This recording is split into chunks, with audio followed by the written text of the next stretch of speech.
I have no any disease. I am perfect person. Ya Rasulullah, we have heard about the Nabuwatar বিষয়ে যেদিন হইল, that Almighty Lord has revealed the Holy Quran upon the best Prophet Muhammadur Rasulullah sallallahu alaihi wasallam through the best angel Jibreel alayhi salam into the Ghar Hira.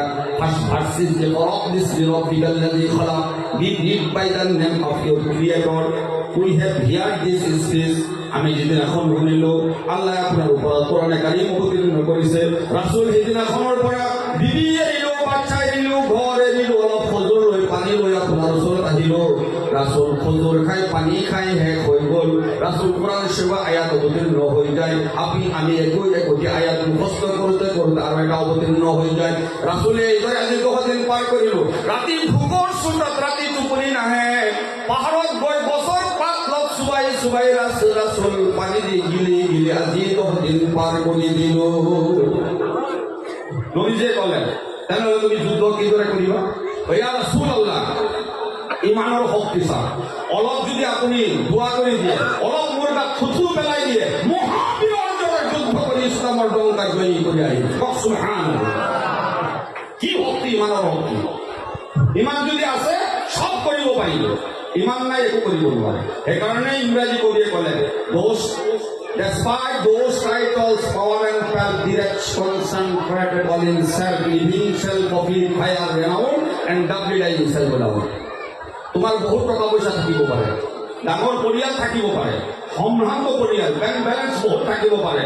এইবিলাক যদি তুমি সমাজ আৰু নামাজ প্ৰতিষ্ঠা কৰাৰ কাৰণে তুমি যদি নকৰা, তেনেহ'লে তোমাৰ আল্লাহৰ সন্মুখত তুমি 2 বাৰ মৰি যাবা। You will die in 2 times in front of your Allah.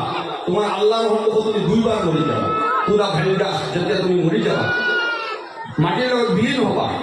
When you sprang, that means you will die. যেতিয়া তুমি মৰি যাবা, আর ওই তোমার কারণে কোনো নাকান্দে অনার, তোমার কোনো সম্মান নিদিয়ে আনসান কোরআন শরীফ পড়ি তোমার কারণে কোনো দোয়া নকৰে।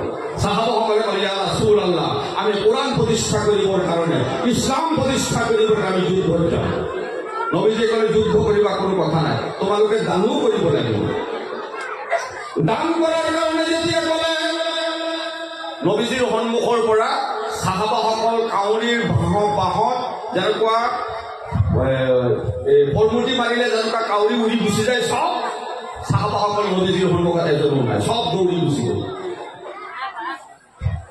গৈ পেলাই আবু বকৰ ৰাদিয়াল্লাহু তাআলা আনহু সৰ্বপ্ৰথম সাহাবা, মুৰব্বী সাহাবা, চাদৰ বিছাই লৈ ঘৰত যিমান যি আছিলে সব আনি পেলাই নবীজীৰ সন্মুখত হাজিৰ কৰি দিলে। সুবহানাল্লাহ, সবতকৈ গৰীব ইমান দুখীয়া আবু বকৰ আৰু আবু বকৰৰ ঘৈণীয়েকৰ মাজত মাথোন এটা কাপোৰ, এটা চাদৰ আছে। আবু বকৰে নাভিলৈকে গাঁতত বহি চাদৰটো দিয়ে তেখেতৰ পত্নীয়ে, আসমা কি নাম আছিলে তেখেতৰ পত্নীয়ে, সেই চাদৰটো গাত দি নমাজ পঢ়ে। সেই চাদৰ তেখেতৰ ঘৈণীয়েক আহি গাঁতত বহে, আবু বকৰে চাদৰ পৰিধান কৰি নবীজীৰ সন্মুখত আহে। সুবহানাল্লাহ, ইমান দুখীয়া আছে, হ'ব দান কৰি দিছে, গোটেই চাদৰ ভৰি আনি যি আছিলে ঘৰত সব দান কৰি দিলে। সাহাবাসকলে দান কৰা আৰম্ভ কৰিলে। এজন লেঙেৰা সাহাবা, হাতটো বেকা, মুখটো বেকা, ভৰিও বেকা, সি নবীজীয়ে ক'লে যুদ্ধত যাব। নবীজীয়ে ক'লে তুমি যুদ্ধত যাব নালাগে, ক'লে তুমি যুদ্ধত যাব নালাগে। এতিয়া আকৌ দান কৰিব, দান কৰিবলৈ সাহাবা, লেঙেৰা সাহাবা, গৰীব সাহাবা, একোৱে নাই, কি দান কৰিব? তেওঁ এজন ইহুদীৰ ঘৰত গ'ল, লেঙেৰাই গৈ পেলাই ক'লে, ইহুদী ভাই, মোক এটা কাম দিয়ক, আপুনি যি মজুৰি দিয়ে, যি হাজিৰা দিব তাকেই মই মানিম, আপুনি মোক এটা কাম দিয়ক। ইহুদীয়ে ক'লে, মোৰ খজুৰৰ বাগান আছে, গহীন কুঁৱা আছে, চামৰাৰ বাল্টি আছে ডাঙৰ, নাৰিকলৰ ৰচা, এক বাল্টি পানী উঠাই তুমি যদি খজুৰৰ বাগানত ঢালিব পাৰা, কষ্ট কৰি খজুৰ তোমাক দিয়া হ'ব। সুবহানাল্লাহ, সাহাবা মান্তি হৈ গ'ল। ৰচা বান্ধি যেতিয়া কুঁৱাত ভৰালে, এক হাতটো লেঙেৰা, এক হাতে কাণে বাল্টি উঠাব নোৱাৰে। ইহুদীয়ে কয়, বাল্টি যদি উঠাব নোৱাৰা, চামৰাৰ চাবুক দি পিটি পিটি তোমাৰ পিঠিৰ চামড়া উঠাই দিন, চাল উঠাই দিন তোমাৰ। সাহাবাৰ ৰাস্তাত ধৰি ধৰি কান্দে ৰাসূল, মই বিপদত পৰিছো, মুসিবতত পৰিছো, মই বাল্টি উঠাব নোৱাৰো। আল্লাহু আকবাৰ, তাকবীৰ দি ৰচা কান্দি তাতে কামুৰি ধৰে, আকৌ তেনে আকৌ কামুৰি ধৰে, আকৌ তেনে আকৌ কামুৰি ধৰে। এইবাৰ কামুৰোতে কামুৰোতে এক বাল্টি পানী উঠাইছে, দাঁতৰ তেজ ওলোৱা আৰম্ভ হ'ল, জিভাৰ ছাল গ'ল, ওঠৰ ছাল গ'ল। এক বাল্টি পানী উঠাই 10টা হুজুৰ পালে। সাহাবাই মনে মনে ভাবিছে 10টা হুজুর মই কি দরে দান করিম। আরেক বাল্টি পানি উঠালে 20টা হুজুর হব, আরেক বাল্টি উঠালে 30টা হব, আরেক বাল্টি উঠালে 40টা হব। এই দরে সন্ধিয়া লৈকে বাল্টি দি পানী উঠাই উঠাই তেজে তোমৰালি হৈ গ'ল, উঠ ফুলি গ'ল, জিভা ফুলি গ'ল, দাঁতৰ আলোসমূহ ফুলি গ'ল। এইবাৰ তেজৰ টোপোলালৈ, হুজুৰৰ টোপোলালৈ তেজে তোমৰালি হৈ নবীৰ ফালে আহে। সাহাবাসকলে কয়, ইয়া ৰাসূলুল্লাহ, দান কৰিবৰ কাৰণে কোনো বাকী নাই, দানে দৰজা বন্ধ কৰক, এতিয়া মাগৰিবৰ সময় হৈ গ'ল, আজান দিয়াৰ সময় হ'ল, এতিয়া আজান দিয়া হওক। এইবাৰ নবীজিয়ে চকুলো টুকি টুকি কয়, সাহাবাৰে তোমালোকে অলপ ৰৈ দিয়া, মোৰ এজন গৰীব দুখী আশিক সাহাবা তেজে তোমৰালি হৈ দান কৰিবৰ কাৰণে আহি আছে, তোমালোকে তাক দুখীয়াক দান কৰিবৰ কাৰণে সময় দিয়ে। সাহাবাই দান কৰিলে, নবীজিয়ে দান হাতত লৈ দোয়া কৰে, আল্লাহ আখেৰি জামানাত মই নাথাকি মোৰ উম্মত সকল থাকিব, আল্লাহ সেই সকল দুখীয়া দুখীয়া উম্মত থাকিব, সেই সকলে মূৰৰ ঘাম ভৰিত পেলাই পচিনা উলিয়াই উপাৰ্জন কৰিব। উপাৰ্জন কৰিলে আল্লাহ যেতিয়া কবৰস্থানৰ কাৰণে দান কৰিব, যেতিয়া মছজিদৰ কাৰণে দান কৰিব, সমাজৰ কাৰণে দান কৰিব, সেই পচিনাৰ টোপালটোক ফুটাটোক আল্লাহ তুমি শহীদৰ তেজৰ লগত ওজন কৰি তুমি সওয়াব দান কৰিবা। সুবহানাল্লাহ। মোৰ গৰীব গৰীব দুখীয়া দুখীয়া উম্মত সকলক, মহিলাসকলক, পুৰুষসকলক আল্লাহ তুমি দান কৰিবৰ কাৰণে শক্তি দিবা। নবীজিয়ে দোয়া কৰিলে, জিবৰাইলে ক'লে, আমিন ইয়া ৰাসূলুল্লাহ, আল্লাহৰ দৰবাৰত এই দোয়া আপোনাৰ কবুল হৈ গৈছে। সুবহানাল্লাহ। দান কৰিলে কি হয়?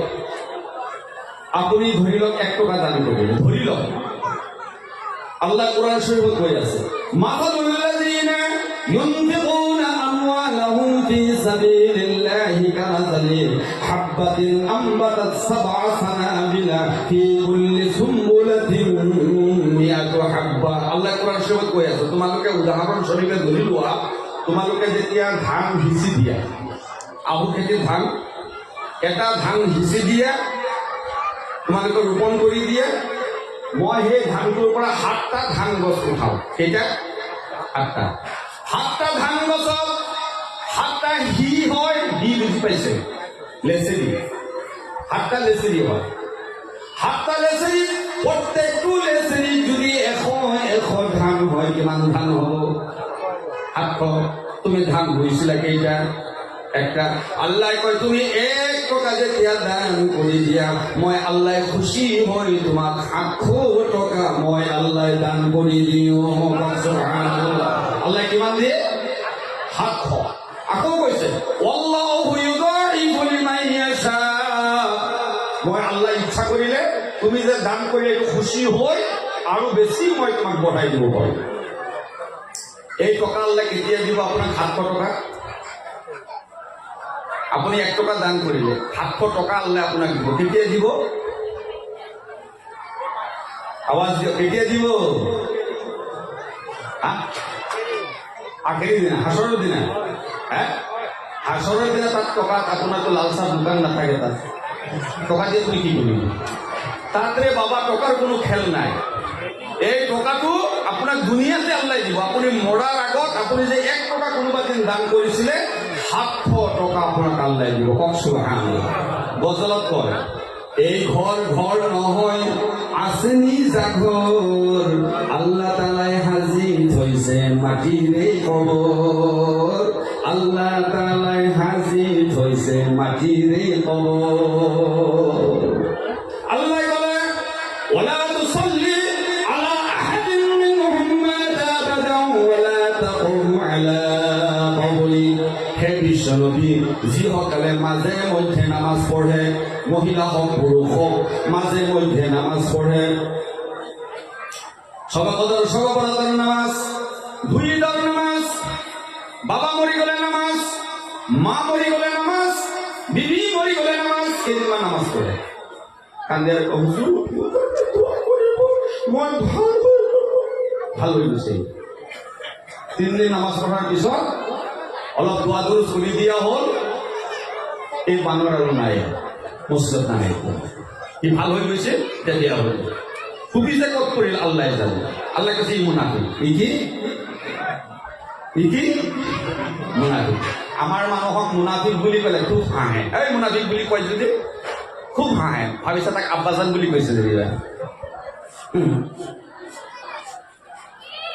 নবীজিক আল্লাহ কয়, হে বিশ্ব নবী, মাঝে মধ্যে নামাজ পঢ়া মানুহ যদি মৰি যায়, শুকুৰবাৰৰ নামাজি মৰি যায়, ভুইদাৰ নামাজি মৰি যায়, তেওঁলোকৰ জানাজাৰ নামাজ আপুনি নবী হৈ কাহানিও পঢ়াব নালাগে।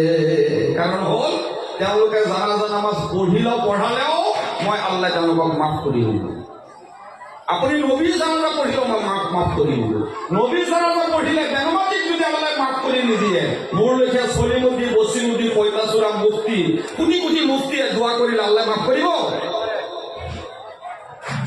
কি মানুহ মৰি যোৱাৰ পিছত কি হুলস্থুল, মাইকৰ এনাউন্স দি নামাজৰ খবৰ নাই, হাতে নাগুতে বাহে নাগুতে চুঙা বজা মুদে, বাপ গোষ্ঠী 14 গোষ্ঠীৰ নামাজৰ খবৰ নাই, মাইকেৰ এনাউন্সমেণ্ট দি জানাজা পঢ়ি 3 দিনৰ দিনাখন দাৱাত একেবাৰে গৰু জবাহ কৰি দাৱাতৰ কি হুলস্থুল, খাই লৈ খানাটো ভাল হোৱা নাই।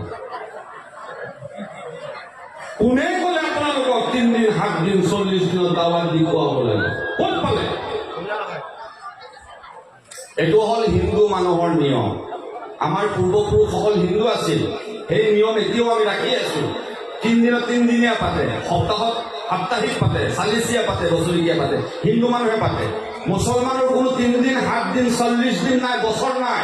যিকোনো এদিন দোৱা কৰিব মুছলমানে, সেইদিনাই দোৱা কৰিব, সেই মুহূৰ্ততে দোৱা কৰিব, কোনো অসুবিধা নাই।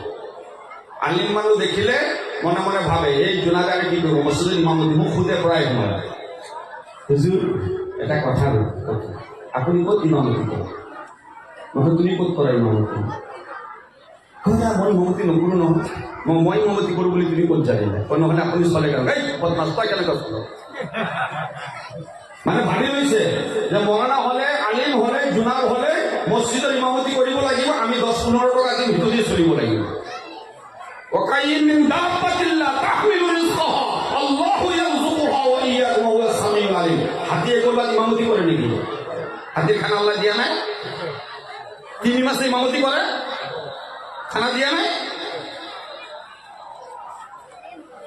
মোল্লার দৌড় মসজিদ লেগে, আরে বাবা মোল্লার দৌড় মসজিদ লেগে যদি আপনার দৌড় সিনেমা হল লেগে হবে, মোল্লার দৌড় মসজিদ লেগে হয়। এজন হক্কানি আলিম মসজিদৰ ইমাম অগ্ৰস্থানৰ সন্মুখ দি যেতিয়া যায় দোৱা পঢ়ে, আল্লাহ কয় এই আলিম ইমাম কবৰস্থান পাৰ হৈ 40 কদম দূৰলৈ নোযোৱালৈকে কবৰৰ সমস্ত আজাব তোমালোকে বন্ধ ৰাখি দিয়ে।